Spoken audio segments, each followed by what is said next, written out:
جا کے ڈاکٹروں سے پوچھو، اچھے اچھے لوگ شادیوں کے بعد اولاد پیدا نہیں ہو رہی، کیوں نہیں ہو رہی؟ اللہ اکبر۔ سر مجھے روزانہ شادیوں میں جانے کا موقع مل رہا ہے تو ذہن میں آیا کہ کچھ گفتگو نکاح کے بارے میں ہو جائے کہ اللہ اور اس کے رسول صلی اللہ علیہ وسلم کیسا نکاح چاہتے ہیں، کب چاہتے ہیں نکاح ہو، کن حالات میں ہو، اور نکاح کی جو اللہ اور اس کے رسول صلی اللہ علیہ وسلم کی طرف سے پابندیاں عائد کی گئیں کہ کیسا نکاح ہونا چاہیے، کیسا نہیں ہونا چاہیے۔ اکثر آپ نے دیکھا ہوگا آج کل ہم نے ایک رواج پکڑ لیا، اگر باپ مر جائے مولوی بلاؤ قرآن پڑھاؤ، ماں مر جائے مولوی بلاؤ قرآن پڑھاؤ، گھر پہ مصیبت آ جائے مولوی بلاؤ قرآن پڑھاؤ، کوئی پریشانی ہو مولوی بلاؤ کہاں قرآن پڑھاؤ، اور جب خوشی کا موقع ہو، شادی کا موقع ہو، جب بچے کے جنم دن کا موقع ہو، جب اپنے گھر کی کوئی اچھی کسی پارٹی کا موقع ہو، تب ڈھول بجاؤ۔ اچھا تمہیں غم میں خدا یاد آتا ہے اور خوشی کے اندر خدا کو بھول جاتے ہو؟ یہ کون سا معیار طے کیا مسلمانوں؟ غم میں تمہیں اللہ اور اس کے رسول یاد آتے ہیں، اور خوشی کے موقع پہ خوشی پہ کیا ہوتا ہے؟ مجھے ایک مفتی صاحب نے بتایا کہ فلاں آدمی نے کروڑوں روپیہ نکاح کے اوپر خرچ کیا اور نکاح خواہ کو 1 روپیہ بھی نہ دیا۔ دین کے معاملات میں اللہ اور اس کے رسول صلی اللہ علیہ وسلم اول تو اب نکاح جو ہے ایک تماش بینی ہو گیا، جن کے پاس لڑکے ہیں وہ لڑکے بیچنا چاہتے ہیں، اور جن کے پاس زیادہ پڑھی لکھی بیٹیاں ہیں وہ اب بیٹیوں کے لیے ایسا رشتہ ڈھونڈتے ہیں کہ ان کے معیار کا ہو جائے۔ برادری واد نے کئی لوگوں کا بیڑا غرق کر دیا، اور محمد الرسول اللہ کہیے صلی اللہ آواز نہیں آئی، صلی اللہ محمد الرسول اللہ صلی اللہ علیہ وسلم نے 2 باتیں کائنات کے سامنے رکھی، فرمایا اللہ اور اس کے رسول کی اطاعت کرو، اور لوگوں نے کہا یا رسول اللہ کر لی، اور فرمایا اب جس نے میری اطاعت کر لی وہ برادریوں کے، ذات پات کے، اونچ نیچ کے، گورے کالے کے بندھن سے آزاد کر دیے گئے، وہ لوگ کوئی کسی کا غلام نہیں ہے۔ انہوں نے کہا نہیں ہم تو میاں برادری کے باہر شادی نہیں کرتے۔ آپ کو پتہ ہے برادری ہوتی کیا ہے؟ پنجابی جی کہاوت مشہور ہے، ذات ملوک نہیں ہندی، ریت ملوک ہندی ہے۔ ذات نہیں ملوک ہندی، ریت ملوک ہندی ہے۔ ایک بادشاہ تھا، دربار میں بیٹھا ہوا تھا، ایک قیدی پیش کیا گیا، اس نے کوئی جرم کر دیا تھا تو سزا دینے لگا، تو وزیر نے کان میں کہا کہ جناب یہ جو قیدی ہے عام بندہ نہیں، بہت پڑھا لکھا ہے، پروفیسر ہے، دانشور ہے، اس کو پھانسی کی سزا نہ دو، اپنے پاس رکھ لو، قید خانے میں کام آیا کرے گا۔ ان کا رکھ لو۔ کچھ دن کے بعد ایک صاحب گھوڑے بیچنے آئے، وزیر نے کہا جناب اس قیدی کو بلا لو، دیکھ کے بتائے گا گھوڑے اصلی ہیں کہ نقلی ہیں۔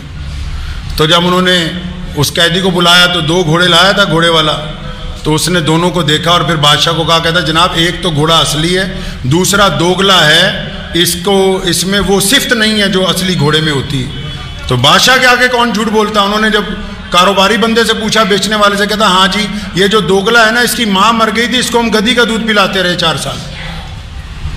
بادشاہ بڑا خوش ہوا کہ یار یہ تو کام کا نکلا قیدی۔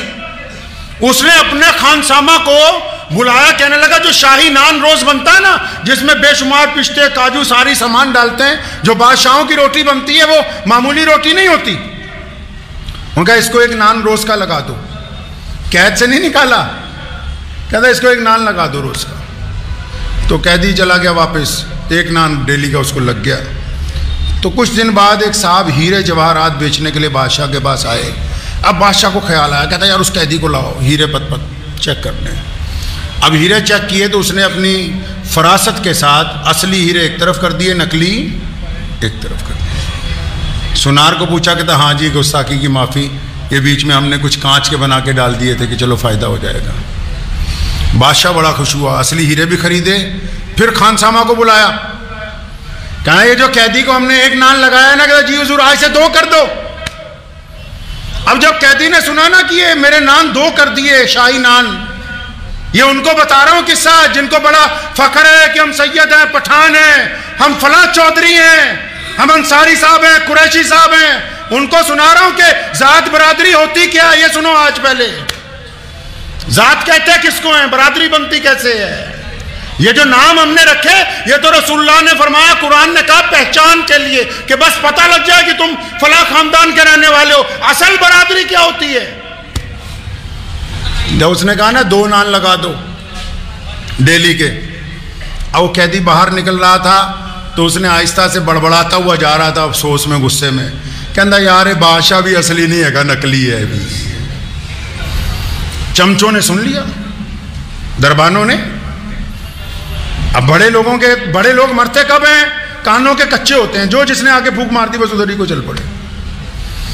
اب فوراً چمچوں نے بادشاہ کو رپورٹ دی کہ جناب آپ تو اس کو شاہی نان لگاتے جا رہے ہیں، 1 کے 2 کر دیے، وہ اس کو تو ہضم ہی نہیں ہو رہے، وہ تو آج آپ کی ذات کے اوپر انگلی اٹھا دی۔ اس نے تو یہ کہہ دیا کہ بادشاہ ہی اصلی نہیں ہے۔ بڑا غصہ آیا بادشاہ، کہتا ابھی لاؤ نکال کے، فوراً نکال کے لائے۔ وزیر کو بھی خبر پتہ لگی کہ بھئی پنگا پڑ گیا، وزیر بھی موقع پہ پہنچ گیا۔ بادشاہ پورے جلال میں کہ آج اس کی گردن اتار دینے ہیں۔ تو مجھے کیا کہہ رہا تھا تو؟ کہتا جناب جان کی امان چاہیں تو میں نے تو بس اتنا ہی کہا، جب آپ نے دوسرا نان کا بھی حکم نامہ جاری کر دیا تو میں نے کہا یار یہ بادشاہ اصلی نہیں ہے۔ بادشاہ بھی حکم دینے لگا تو وزیر نے کان میں کہا جناب اینا قیمتی بندہ مار دینا، ایک باری بول لڑی نو پوچھ لو، مطلب ماں کو بھی پوچھ لو جا کے۔ اب بادشاہ اسی جاہو جلال میں تلوار لیے ہوئے اپنی ماں کے سر پہ پہنچ گیا کہ اماں سچ بتا میں کس کی اولاد ہوں؟ تو ماں نے اس کو دبکا کے کہا، رانی تھی نا، بادشاہ کی بیگم تھی نا، اس نے اس کے دبکے سے کہا بیٹھ جا یہاں میرے پیروں میں، کہ میں تجھے بتاتی ہوں تو کس کی اولاد ہے۔ کہنے کہ میں اور میرا خامد جو اس ریاست کے بادشاہ، ہمارے اولاد ہی نہیں ہوئی، ہم پریشان تھے ریاست لٹ جائے گی۔ میرے خامد کے مرنے کے بعد 10 سال جب اولاد نہ ہوئی تو ہمارے خان سامہ کے گھر تو پیدا ہوا، تو ہماری اولاد نہیں، ہمارے باورچی جو میاں بیوی ہیں ان کی اولاد ہے۔ ہم نے چھپ کے ان سے لے لیا، اعلان کر دیا کہ بادشاہ کے گھر پیدا ہوا ہے، تو بیٹا خان سامہ کی اولاد ہے۔ بادشاہ کو پتہ لگ گیا کہ میں کس کی اولاد ہوں، واپس پہنچا دربار میں، اس کو پکڑا، پھر دوبارہ جا کے اس دانشور کو، قیدی کو، کہیں گا تو نے پہچانا کیسے یار؟ میرا کپڑے بادشاہوں کی طرح، میرا چلنا پھرنا بادشاہوں کی طرح، میرے آگے پیچھے فوج بادشاہوں کی طرح، کہ تو کیسے پہچان گیا کہ میں بادشاہ کی اولاد نہیں ہوں؟ کہنے لگا جناب جب پہلا تمہیں راز بتایا گھوڑوں کا، تم نے مجھے رہا نہیں کیا، تم نے مجھے وزارت نہیں دی، تم نے مجھے 1 نان لگا دیا۔ دوسرا بتایا تم نے 2 نان لگا دیے، تب میں سمجھا کہ یہ بھی کسی خان سامہ کی اولاد ہے، نان پہ نان لگایا جا رہا۔ اس میں بادشاہوں والی بات ہوتی تو یہ اپنی حیثیت کے مطابق دیتا۔ انسان جو کرتا ہے وہ اس کی ذات بنتی ہے۔ شادی میں ذات ڈھونڈتے ہو، ذات کس کی ہوتی ہے؟ جو سچ بولتے ہیں، انہیں سچ بولنے والوں کی تلاش ہے کہ سچائی ایک برادری ہے۔ جو ایمانداری سے کاروبار کرتے ہیں انہیں ایماندار کاروباری کی تلاش ہے کہ میں نے اپنی بیٹی ایمانداروں کے گھر دینی ہے۔ اور جو ٹھگیاں مارتے ہیں، جو بدماشیاں کرتے ہیں، ان کی ذات گنڈا کرتی ہے، وہ گنڈوں کو تلاش کرتے ہیں کہ ہم نے اپنے جیسے گنڈوں کے گھر اپنی شادی کرنی ہے۔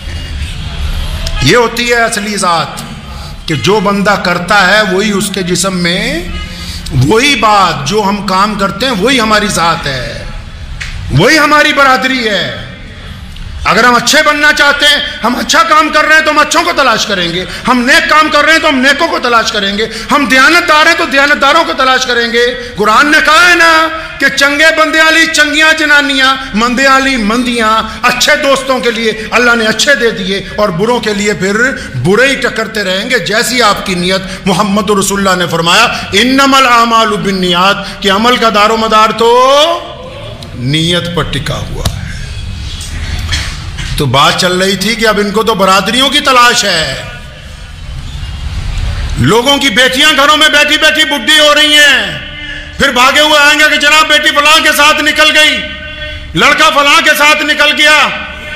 کیا تمہیں نہیں پتہ لگا؟ اللہ نے قرآن میں کہا، محمد رسول اللہ نے کہا، اس انسانیت میں مرد عورت ایک دوسرے کی ضرورت ہے۔ جو ماں باپ جان بوجھ کے آنکھیں بند کرتے ہیں کہ ہم اپنے بیٹے کی شادی 20 سال بعد، پھر 25 سال بعد، پھر 30 سال کی عمر میں 32 سال کی، کھا لو اس کی کمائی جتنی تم نے کھانی ہے۔ اور یہ باہر جو حرام زدگیاں کرتا ہے، جو تمہارے رشتہ داروں کی عورتوں کے ساتھ چھپ کے زنا کاریاں کرتا ہے، اس کا سارا گناہ ان ماں باپ کے ذمہ ہے جو اپنی اولاد کا نکاح نہیں کرتے۔